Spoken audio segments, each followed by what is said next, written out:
Golden ratios, the spirals. I've seen so many people like put out a landscape and they go, it's the golden ratio, and then they just draw a spiral over it, and then you're like, what? There's no spiral there. Rule of odds. If you put even number of subjects in there, you create a static image. You put an odd number of subjects in there, you create a dynamic image. And when you put an odd number of subjects in there, it's more harmonious and it's a little nicer for people to look at. So rule of odds is something that people play on a lot. You put a subject next to the edge, it will draw curves, triangles, shapes, leading lines. Leading shapes like arrows, triangles pointing in directions, things like that will take the eye and manipulate it to where you want. Humans are, by nature, ingrained to recognize patterns. And yes, you can center and bullseye and create static images if you want it to be. Composition. Composition to tell a story. Here's an example. I'm sure a lot of people have seen or heard the rule about leading the person, giving them more breathing room when they're entering the frame. A car going through it, motorcycle going through it, you want to lead with more space in the front. That creates a more harmonious image, more pleasing to the viewer. I did take this photo a few seconds earlier, about 20 feet, 30 feet further up that building, and went, no, this is not what I want to tell. I want to create tension in there. I want him walking out of frame. So this is how the compositional stories can play out. If you look at this area here, this is rough. If you take a rough background and you add a smooth background and then you continue on, that break will draw the eye. If you take a pattern like this and you break it, like columns, where that break is where the eye is going to be drawn naturally. Figure to ground, you have the dark shirt versus the brighter. That's a good contrasting figure to ground there. This is subframing. Subframing draws the eye. Tell me, is anybody in here not able to see that guy? There's so many things pointing to this guy. Now I've got a horizon line right here, and I've got arrows going across. That's creating a timeline. It's also directing the eye. Everything's going this way. When I shot this photo, I want the drain in there. I specifically panned down to get the drain. Here's the story. This guy's got a broken leg. He's out there doing his physical therapy walk. He even has the medical bracelet still on his wrist. He's walking out. Currently, things are kind of smooth sailing for him. In the past, everything was rough and down the drain. See how that plays out? He may have some rough patches in the future, but it's all up to him. His future is his to tell.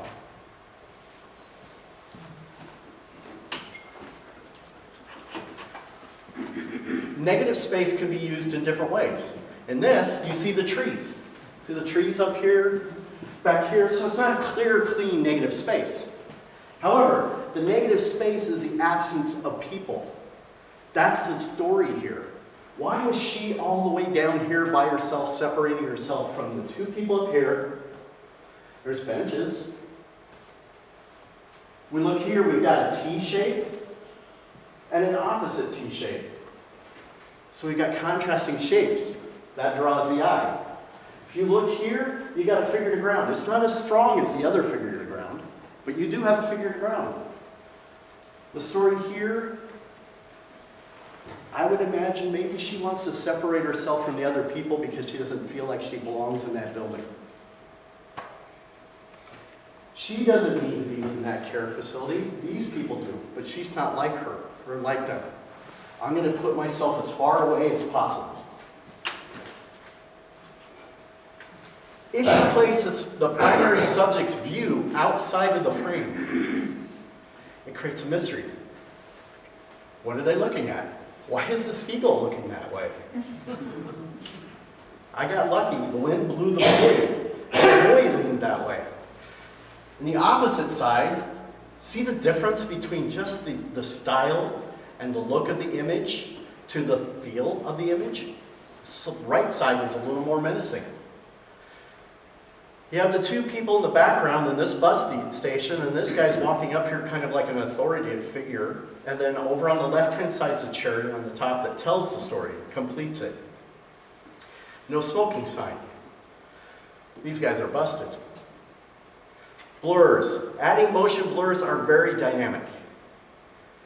In this case, you see the shadowy figure in the sidewalk, or the crosswalk. You can't really say that it's a human, but pattern recognition stands out and says, that's a human walking right there. This guy is threading the needle. He's running the light, and he's trying not to hit the guy and squeeze through. And right behind him is a whole line of cars coming through just about to T-bone him. Will he make it? Is he going to get hit and then hit that guy, or is he going to take me out? He didn't take me out, thank God. But the story, the cherry on top, this dude's the Flash. He made it. He's also a Chicago cabbie. 30th of a second, 15th of a second, 1 second or 2 seconds. Yes, you can pan and get detailed focus at those speeds. What you do is you pre-focus your distance, plant your feet, and bend with your body, and you pan. The key is not to stop when you press the shutter, okay? So you're panning and you're moving along. Click. You keep the movement going, so at those slower speeds, you can zoom in and read that guy's stopwatch at a 15th of a second. Not a stopwatch, it's a wristwatch. Back in the turn of the century, way back when, photography wasn't considered an art. People said it was documentary, it's too sterile. So photographers started doing long exposures with their cameras set up on tripods, and they would kick the leg of the tripod when they're taking the photo to create an artistic, painterly image. Freeze. There's a pun there. Get it? Okay. Anyway, I took this shot and I wanted to freeze it specifically because I wanted to show the big snow flakes coming down, and then I wanted to show the snow hitting the person's pant leg and bouncing down onto their foot and catching that.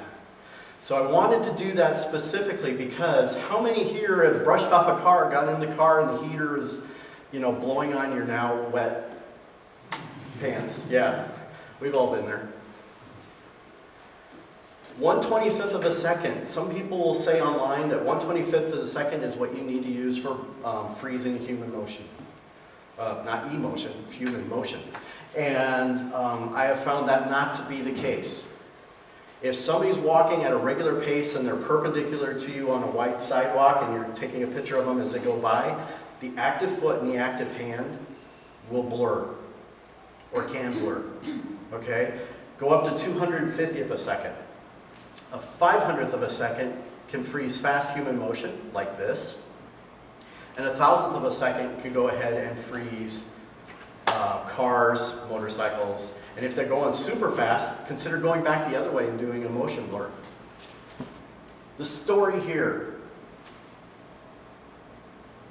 I wanted to say in this image a little bit about this guy's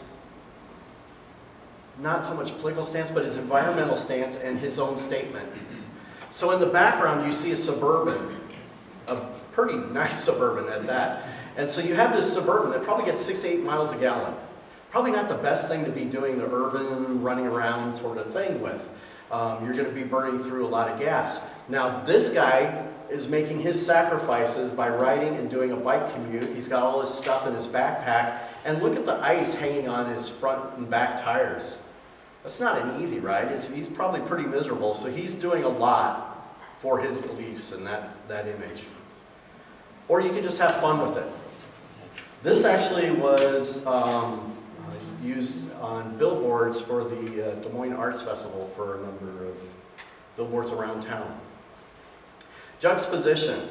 When you take two things and you put them together that wouldn't necessarily normally go together, you can create your own stories.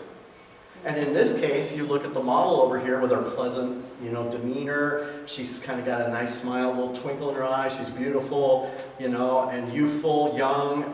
Over here, she's probably not having such a good day. So you stick these two together, but then there's a little bit more to this. I threw a couple cherries on top in this image. Look at the eye of the person behind her. That person is not, there's something wrong here. You can just tell, by just that much of the eye, you can tell there's something going on. And then you look at the woman in front. Why is she pulling her ring off? Or is she putting it on, or is she fidgeting with it? What's going on? So now you could create a mystery, a story. Is she a cop? Undercover cop behind her about to grab her because this woman just grabbed a ring and stuck it on her finger? You know? Or maybe this is her best friend, right? This could be her best friend and said, hey, see, that's the model I was telling you about that I saw your husband going into the hotel with. And she's ripping off that ring. He's about to have a bad day. Young, old, strong, weak, healthy, smoking a cigarette, barrel-chested, not so healthy. Juxtaposition. These two kids are not having a good time at this moment. The one's hitting her head up against the pole. The juxtapositional element is the flowers on the umbrella, the smiley face that it makes. Dude should have bought a Harley. Just enough to say about that. Series work. I don't do a lot of series work, but I wanted to show you this as an example, okay? So, you look at the guy up here on the left, the groom. He's kind of looking like a bossy guy, you know, hey, we're going this way, we're doing this, etc., etc. And she's like, I can't believe I'm marrying a jerk, right? Let's flip it. Now we got a bridezilla, and he's like, what? What did I do? Oh, I think it's over there. See, the curation can make a huge difference in your images when you're doing series work. Humor. I love getting humor in my photos. If I can find humor in a scene, I'm all over it, and then I do a happy dance when I walk around the corner. Who hasn't not wanted to be in the back seat? The looks on the dog's faces, you know, that's just priceless. You can take and juxtaposition to create humor. In this case, I can almost picture or hear that little girl running, going, run, Dad! Too late, he's been chomped. Now over here, on the other side, I waited and waited and waited. They probably were going to go call the cops, this guy's standing around, what's the deal? But I saw this chalk on the sidewalk and I wanted a shot so bad. And then these people came up with their dog and I went, I got to get a photo of your dog. And they're like, what? The dog sat? I took the shot. And they're like, why did you take a picture of our dog? And I turned around and went, oh my gosh. Yeah, they got a copy. And they bought a copy. Just say no. Right? You know? Gestures. Go this way. No, that way. You know, which way are we going? I don't know. I want my beer. And what are they wearing? That's Des Moines fashion. Puns. If you can get puns in shots, that's hard to do. And normally I don't necessarily tell the pun in the title, but in this one I did. This is the testimony, the bench, and the judge. This guy's testifying. I had a V8 when I was younger. We stuck it in the backwards, and it still outran every cop in town. You know? And then you get the bench, and the judge is like, look at her face. She's judging. Who sees the cherry on top in this one?